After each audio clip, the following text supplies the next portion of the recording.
Hello hi अंदरी की नमस्कार मु डीके आपण समस्त को स्वागत करूची छोट मोर गांटी एक नूतन अध्याय छोट मोर गांटी छोट मोर आज आम पहुँची जाइछंती पात्रपुर ब्लॉक अंतर्गत जयंतपुर ग्राम रे एही ग्रामटी ओडिशा और आंध्रा सीमा निकट में थिबारु उभय अंचलर संस्कृति भाषा और परंपरार प्रभाव एठी देखिबा को मिले।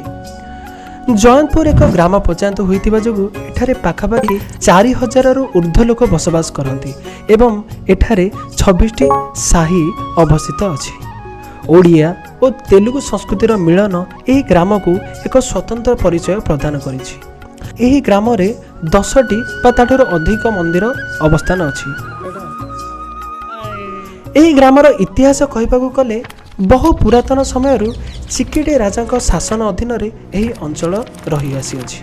से समय रे बुद्धगिरी पर्वत जहाँकि माँ बालकुमारी जोठी अवस्थान करिसेंती सेही पर्वत पाखरे अवस्थित।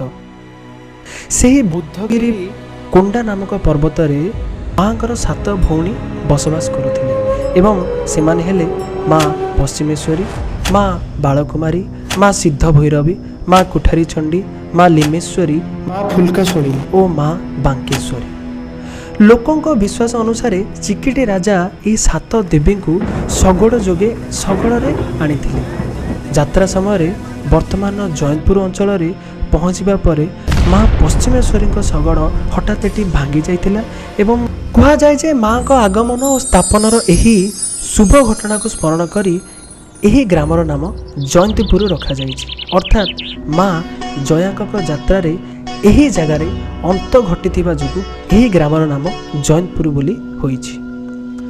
पश्चिमेश्वरी माँकर यही मंदिरटा होछि शाशुघर एवं तांकर गोटे मंदिर अच्छी जोटा कि माँ का घर जोठी से 16 दिन पाई सेठी को जाती एवं सेठारे से पूजा अर्चना करा जाए 16 दिन पाई और से 16 दिन यही ग्राम रे गोटे उत्सव मुखर हो जाए।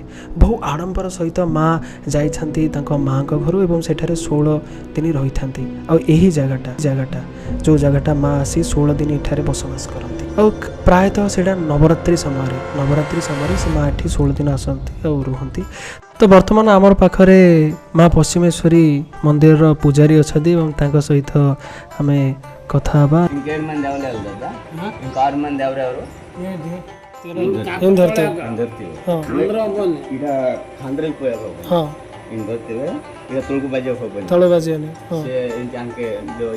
मंत्र पढ़ी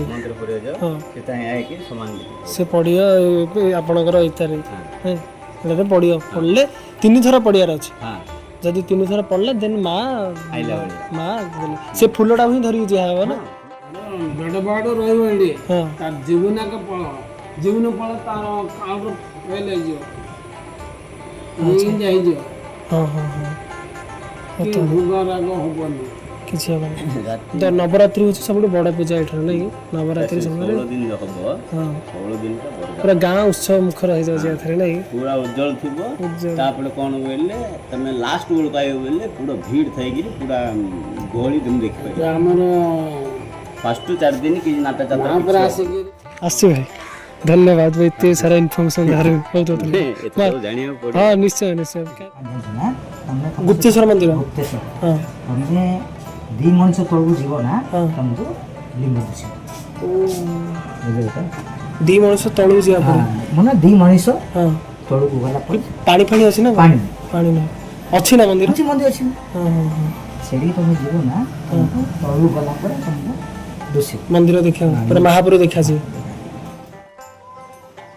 थैंक यू सर हमर सर बहुत हेल्प कर छथि से आपनो नाडा उतर बुलेली जी मार्ग सहाय जी मार्ग सहाय को बहुत बहुत धन्यवाद से पूरा हेल्प कर छथि। बहुत धन्यवाद भी जेमिति एही ग्रामर सरपंच श्री बालकृष्ण रेड्डी एवं किसी हमर वयोज्येष्ठ व्यक्ति मानक जे एते गुडी तथ्य गुडी देले। तो यह थिला छोट मोर गाँटीर जयंतपुर किसी कहानी और किसी अनुभूति आशा करूँ आपन को ब्लॉग भल लगी तेरे निश्चय लाइक कमेंट सब्सक्राइब शेयर करने भूलें। पुणी देखा नुआ एक भिडियो नुआ एक कहानी सहित नुआ एक ग्राम रोचे। धन्यवाद।